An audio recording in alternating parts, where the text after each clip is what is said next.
He said I wasn't a real man. Laughed when I read poetry. But when he couldn't breathe anymore, he asked me to hold his hand. Said, "You're the last one who doesn't turn away." Growing up, I was everything my grandfather despised in a grandson. While other boys my age were outside throwing footballs or getting dirty in the yard, I found myself drawn to the piano keys in our living room. The way each note could express something words couldn't capture fascinated me more than any sport ever could. I spent hours reading books, losing myself in stories and poetry that made my heart race with emotion.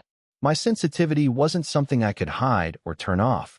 It was woven into who I was, like the color of my eyes or the way I laughed. My grandfather saw this as worse than any crime I could have committed. Family gatherings became exercises in humiliation. He would deliberately seat me at the far end of the table, as if my presence contaminated the rest of the family. When cousins would ask me to play something on the piano, he would grunt disapprovingly and leave the room, making his disgust known to everyone present. The worst part wasn't his absence. It was the way the rest of the family would exchange uncomfortable glances, knowing exactly why he had stormed out. His workshop was his sanctuary, filled with tools and half-finished projects that smelled of sawdust and motor oil.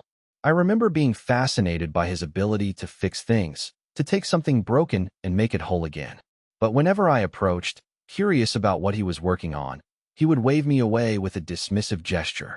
The few times I persisted, trying to show genuine interest in his craft, he would turn around with that look of disgust I knew so well and tell me to find something else to do.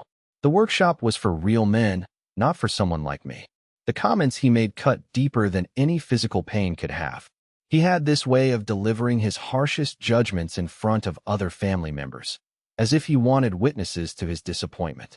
During one particularly brutal Thanksgiving dinner, when I was maybe 14, he announced to the entire table that boys like me would have been left behind on the battlefield in his day. The silence that followed was deafening. My parents looked down at their plates, my cousins shifted uncomfortably, and I felt something inside me crack a little more. Years passed, and I learned to navigate family events by making myself invisible.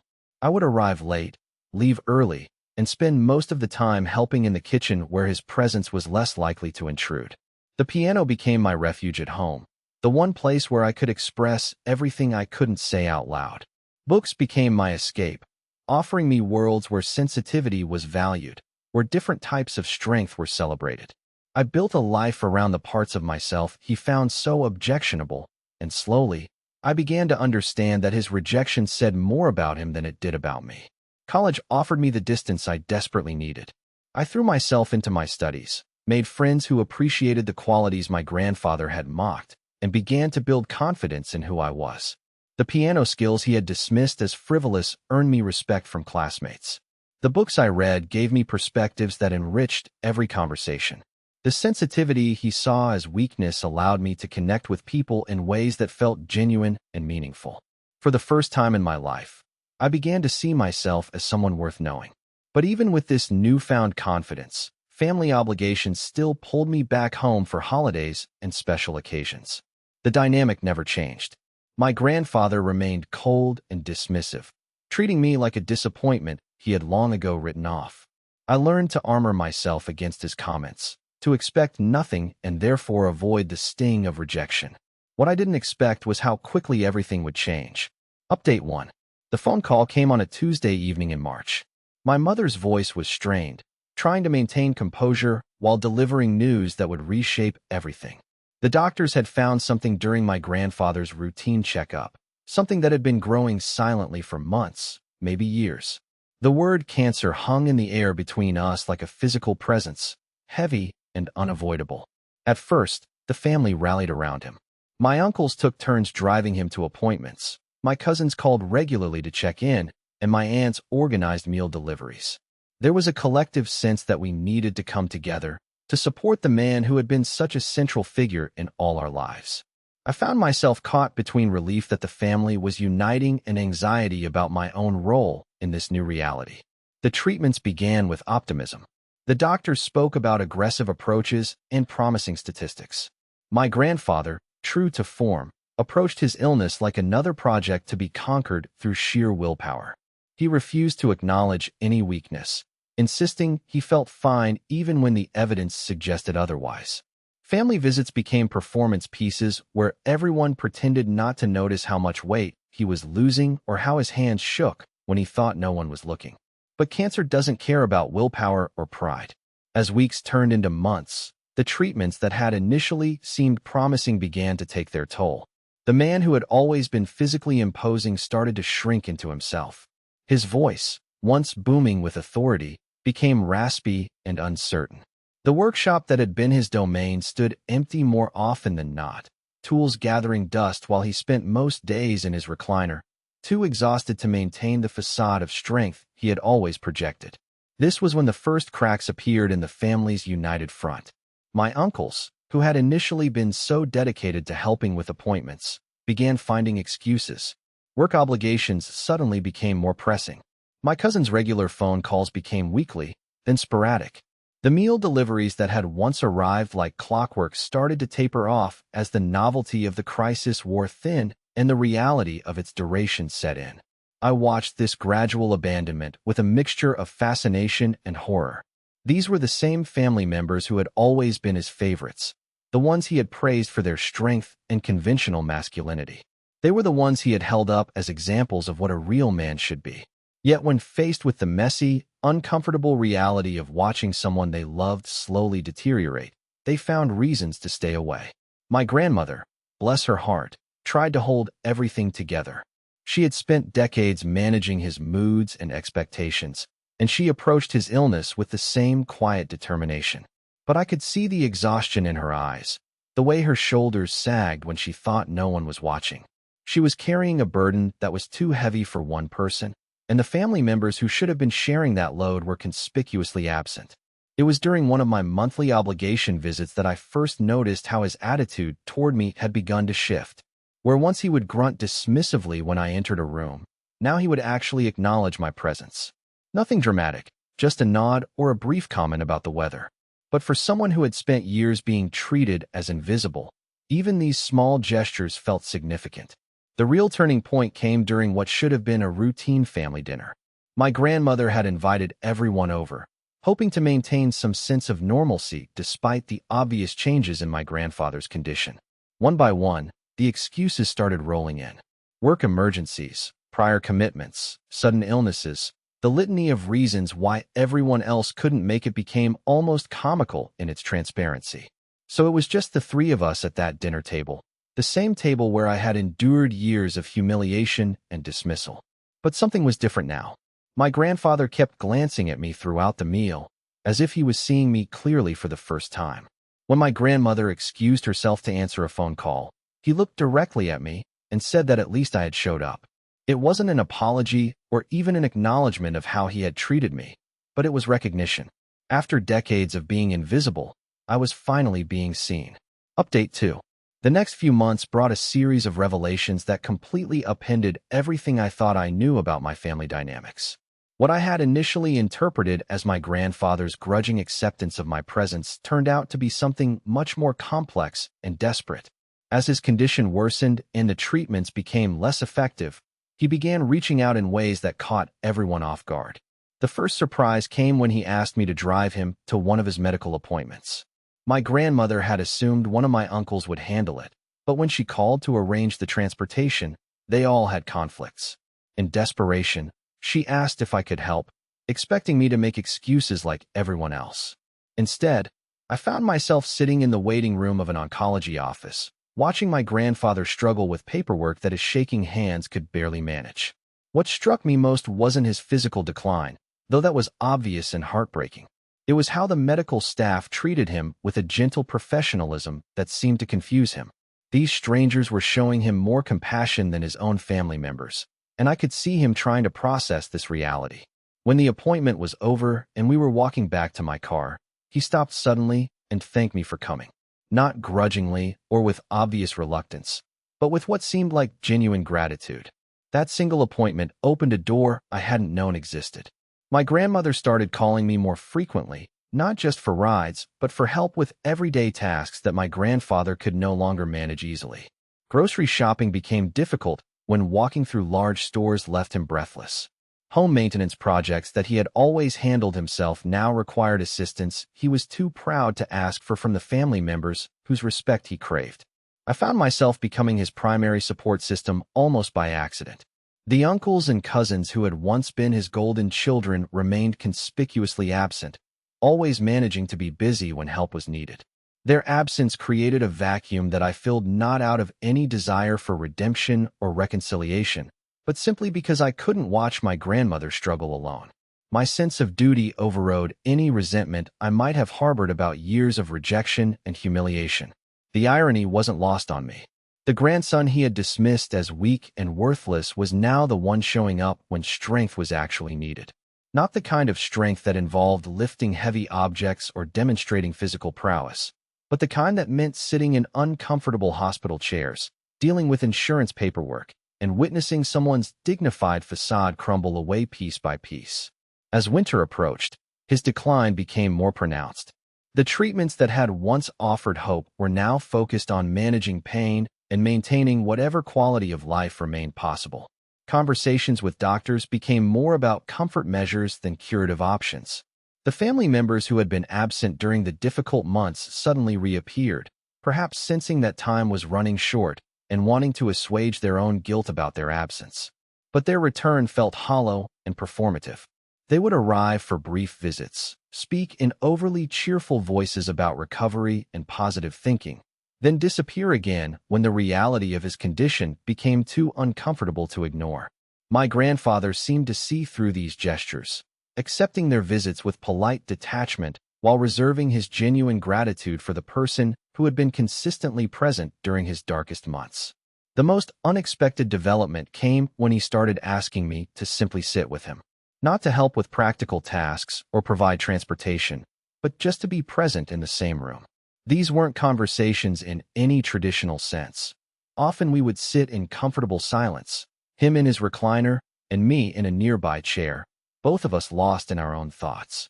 Sometimes he would comment on something he was watching on television or mention a memory from his younger days, but mostly we just existed in the same space together. During one of these quiet afternoons, he surprised me by asking about my piano playing. Not mockingly, as he had done for years, but with what seemed like genuine curiosity. He wanted to know what drew me to music, how I had learned to play, whether I still practiced regularly. For the first time in my life, I found myself sharing something personal with him, explaining how music had been my refuge during difficult times, how it allowed me to express emotions I couldn't put into words. He listened without judgment or dismissive comments, nodding occasionally as if he was trying to understand something that had always been foreign to him. When I finished talking, he was quiet for a long moment before admitting that he had never understood why anyone would want to spend time on something so impractical. But he could see now that maybe there were different kinds of strength, different ways of dealing with life's challenges. This admission opened something between us that had been locked tight for decades. Not friendship exactly, and certainly not the kind of warm grandfather-grandson relationship I had always wished for, but a mutual recognition of each other's humanity. He began sharing stories from his own childhood, tales of a father who had been even harsher and more demanding than he had been with me. I started to understand that his cruelty had been learned, passed down through generations of men who equated emotional expression with weakness. Final update. The end came faster than any of us expected, despite months of preparation and medical warnings. What had been a gradual decline suddenly accelerated into a crisis that brought the harsh reality of mortality into sharp focus. The family members who had been absent for so long suddenly reappeared, filling the hospital waiting room with their delayed concern and guilt-driven attention. But by then, it was too late for grand reconciliations or meaningful conversations. He was beyond the reach of their belated efforts to demonstrate love and support. The window for genuine connection had already closed for most of them, sealed shut by months of chosen absence when their presence might have actually mattered. They sat in uncomfortable plastic chairs, making awkward small talk and checking their phones, clearly out of their depth in this environment of medical equipment and hushed conversations. I had been different throughout this whole experience, not because I was somehow more virtuous or forgiving, but because I had stumbled into a role that nobody else wanted to fill. While they stayed away to protect themselves from the discomfort of watching someone they loved deteriorate, I had been present for the slow, difficult process of watching strength give way to vulnerability. I had seen him struggle with buttons on his shirts, watched him forget the names of tools he had used for decades, witnessed the gradual stripping away of everything he had once used to define his worth as a man. The night before he died, when the doctors had made it clear that we were talking about hours rather than days, he asked everyone else to leave the room. His voice was barely a whisper, but his request was unmistakable. He wanted to be alone with the grandson he had spent years dismissing as worthless, the one person who had stayed when everyone else found excuses to be elsewhere. What happened in that room during those final hours changed everything I thought I understood about forgiveness, strength, and what it means to be present for another person's pain. He didn't offer elaborate apologies or try to justify years of cruel treatment. Instead, he asked me to sit close enough that he could reach for my hand, his fingers surprisingly strong despite his weakened condition. The fear in his eyes was unlike anything I had ever seen. This man who had spent his entire life projecting an image of unwavering toughness was terrified of what lay ahead. Death had stripped away all his pretenses, leaving him as vulnerable as any human being facing the ultimate unknown. He asked me not to leave, not to let him face this final journey alone, and I realized that my presence had become his anchor in a sea of uncertainty. He spoke softly about regrets, not just about how he had treated me, but about opportunities missed and connections never made. He talked about his own father, a man who had been even more demanding and emotionally distant, and how he had simply repeated patterns he had never questioned or examined. He told me that watching me over these past months had shown him a different kind of strength, one that he had never learned to recognize or value. The most profound moment came when he looked directly into my eyes and told me that I had been the strong one all along. While he had spent years trying to tear down my confidence and mock my sensitivity, I had continued to show up, to care, to remain open to connection even when it seemed impossible. He said that the qualities he had ridiculed, my emotional availability, my willingness to be vulnerable, my capacity for empathy, were actually forms of courage he had never possessed. As the night wore on and his breathing became more labored, he squeezed my hand and whispered that he was sorry. Not just for specific incidents or cruel comments, but for failing to see who I really was, for wasting years that could have been spent building a relationship instead of tearing one down. He thanked me for not abandoning him when everyone else had found it easier to stay away, for showing him what loyalty looked like when it wasn't conditional on approval or admiration. When morning came and he drew his final breath, I was holding his hand just as he had requested. The room was quiet except for the soft beeping of medical equipment and the distant sounds of a hospital coming to life. In that moment, I felt something I hadn't expected, not triumph or vindication, but a deep sadness for all the years we had lost, all the conversations we might have had if he had been able to see past his own fears and limitations. The funeral was everything he would have wanted, traditional, solemn, filled with people who spoke about his work ethic and determination. The family members who had been absent during his final months delivered eulogies that painted him as a pillar of strength and traditional values. They talked about the lessons he had taught them about being a man, about standing up for what you believe in, about never showing weakness in the face of adversity. But I knew something they didn't. I had seen him at his most vulnerable, had witnessed the moment when all his carefully constructed defenses crumbled away. I had been present for his transformation from someone who viewed sensitivity as weakness to someone who recognized it as a form of strength he had never learned to access. In his final days, he had discovered that the grandson he had rejected possessed qualities that were actually more valuable than anything he had tried to instill through criticism and rejection. Months later, I still think about those last conversations, about the man he revealed himself to be when everything else was stripped away. His apology didn't erase years of pain or magically heal old wounds, but it gave me something I hadn't realized I needed, an understanding that his cruelty had come from his own limitations rather than my inadequacies. He had spent his entire life believing that strength meant never showing emotion, never admitting weakness, never asking for help. When faced with the ultimate test of that philosophy, he had discovered how hollow it really was. The greatest gift he gave me wasn't his belated approval or recognition, though those meant more than I can express. It was the knowledge that I had been right all along to value compassion over toughness, emotional honesty over stoic silence, presence over performance. The qualities that had made me different from what he expected in a grandson had also made me capable of offering him something his other family members couldn't. The strength to stay when staying was difficult, the courage to witness someone else's pain without turning away. In the end, he had called me the last one who doesn't turn away, and I realized that this was perhaps the highest compliment he was capable of giving. Not because I was somehow superior to the rest of the family, but because I had learned early in life that running from difficult emotions only makes them more powerful. The sensitivity he had mocked had actually been preparation for this moment, training me to be present for experiences that others found too overwhelming to face. His death taught me that strength isn't about never breaking down. It's about staying present even when everything feels like it's falling apart. It's about holding someone's hand when they're scared, about showing up even when you're not wanted, about choosing connection over self-protection.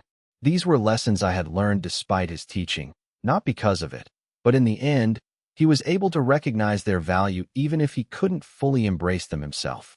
The boy he had called a feminine freak had grown into a man capable of offering comfort in the face of ultimate fear, of providing strength that didn't require dominance or emotional distance. The grandson he had dismissed as unworthy had been the one with enough courage to witness his vulnerability and respond with compassion rather than judgment. In his final moments, he had seen me clearly for the first time, and what he saw was someone he could finally respect, not in spite of my differences, but because of them.